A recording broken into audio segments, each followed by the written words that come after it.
Howdy femboys and girls, it's your boy Sleazy, back with another video, and today I wanted to talk about horror, and what makes a good horror. See, I believe that the best kinds of horror are those that can put you in familiar environments, but somehow twist or distort them into being unfamiliar. A perfect example of this is a game like Cry of Fear, which takes place in Stockholm. So most of the game you're running around, say, apartment buildings or a subway network or some sort of office building or even outside in a park, but you're still terrified, wondering what's lurking behind every corner. There's probably no better example of this than a game like PT, which unfortunately never got a full release, but from the demo, essentially was just you walking down the same nice house hallway over and over and over again, with things getting slightly more distorted each time. And the subject of today's video does a similar thing, with a man walking down a hallway over and over again, with things progressively getting worse and worse. The video starts with a man waking up in the middle of the night. He says that there's a typhoon going on in Japan and that the wind was what woke him up. The camera then pans around the room to show a severely water-damaged and decrepit room, but nothing worse than I've really seen on some sort of hoarding video. He then decides to show off his house a little bit and begins walking down the hallways, explaining things as he goes. And this is where the atmosphere really starts to build up.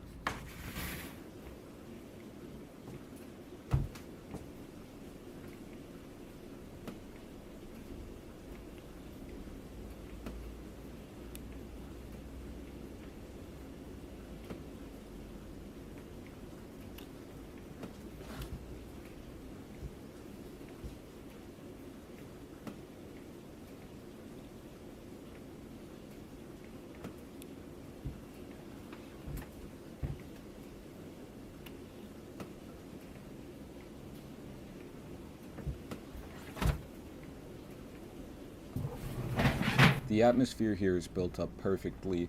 There's no light in the entire place besides the light that's on the camera, making it very easy for your mind to play tricks on you, seeing things in these impossibly dark shadows. The only sound in the entire building being the rustling of the wind and the rain outside and the creaking, rotting floorboards beneath his feet. That is until we hear this.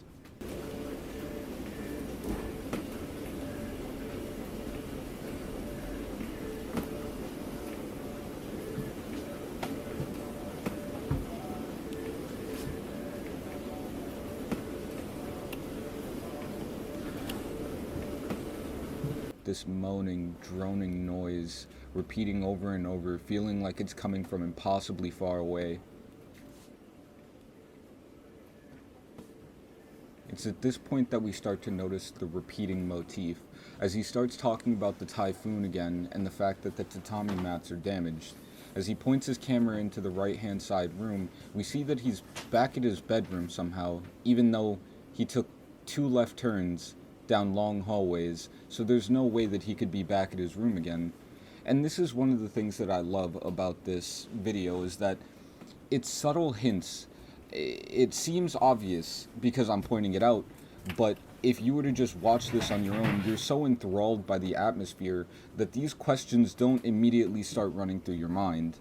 As he continues to walk down these seemingly endless hallways, he's showing off the water damage to the house, which some of them appear to be large pools of blood or even hair coming out of the walls.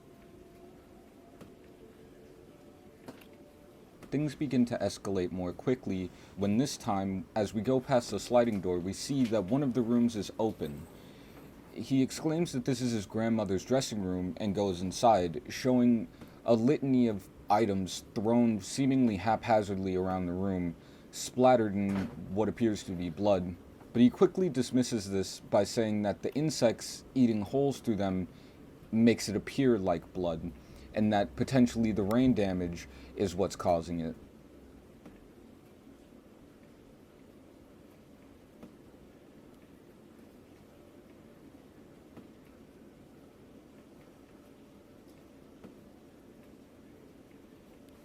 He then walks across the hallway to show off what he calls the doll room. This is when you notice that just like the house, the man's speech is becoming more and more unfamiliar and jumbled as the story progresses. He goes from speaking about the dolls to immediately talking about how the tatami mats are damaged, which is something he's repeated over and over from the very beginning. Eventually we end up back at the doll room, except for this time it's different. It seems to be a much larger display, but mainly the big difference is the fact that it seems to be covered in some sort of sinew or living tissue, almost like everything is melded together and covered in some sort of rotted skin. And just like the apparent blood splatters in the dressing room, our main character doesn't seem to react to this at all. See, he is the vehicle through which we're seeing this entire story play out. So in the beginning, when you may think that it's looping or that it's decrepit and creepy, the fact that he doesn't react to it almost serves to make you not react to it or not think about it too much. But then later on, when things start to get a lot worse, like when we see the sinew, flesh-covered dolls or the blood-splattered dressing room, and he doesn't seem to react to it, it gives you an eerie feeling that there's no way any normal human could not react. He then continues down the hallway again, and we end up back at the dressing room. Only this time, the grandmother's room, which is right across the hall, is no longer tied up and locked away.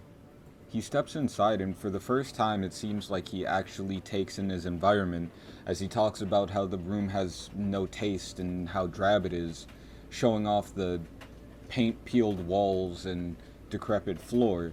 The camera pans down to the shoes scattered across the floor, and then eventually we see the grandmother almost seemingly fused to the bed, almost as if it's alive, consuming her flesh. She's posed in this grotesque, rigid way, almost like her body's been there in rigor mortis for days, months, hell, years even. This is the point in the video where I paused it, stood up from my computer, and walked away, because it made me jump so badly that I couldn't bear to watch it anymore, and I decided that I was going to make a video on it. It's almost as if the video had programmed my brain to view the rooms as safe areas. I didn't even think about the fact that the grandmother's room was locked and now all of a sudden unlocked. I was so sure that the scare was going to come from him sliding open the door or turning one of those corners into the darkness, but like I said earlier, the nonchalant dialogue really helped to lower my guard, as him talking about how drab and dreary the room was and how it had no taste, and showing off the shoes on the floor really served to add this level of mundaneness. So that way I wasn't thinking about the fact that, you know, through all of this, the character has never reacted to gruesome or gory things or things that were out of place. So why would he react to this? We then make it back to the bathroom, only this time the floor is soaked in blood.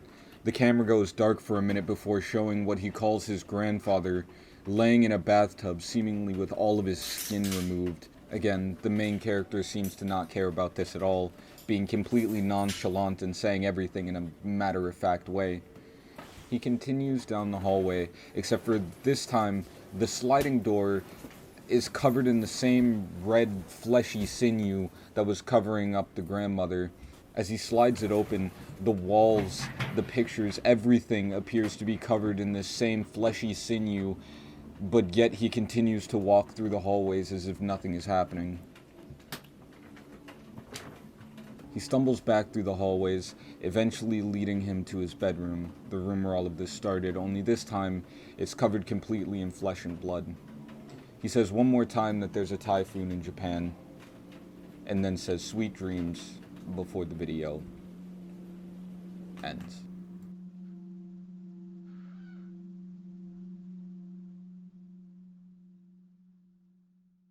So, what was the story behind all of this? What was the meaning behind it?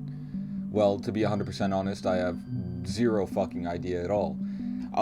Another couple fun facts is, this person, you may recognize this person's channel because they were actually the original creators of the YouTube user 666 creepypasta from back in the day.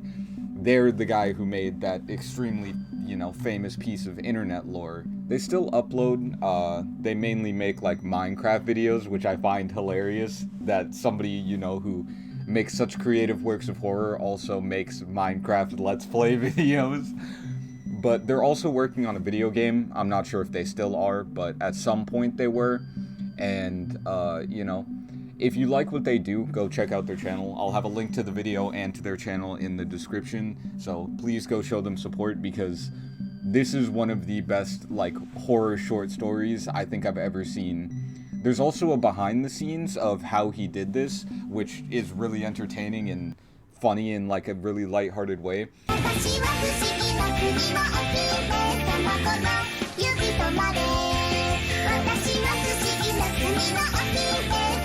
But this man, when he says that this is a tour of his house, he's not kidding. This whole set was built inside of his house, and he actually destroyed like a significant amount of his house to make this video. So I'll leave a link to that in the description as well if you want to go check that out. Anyway, I hope you guys enjoyed, and I'll see you later. Yeah.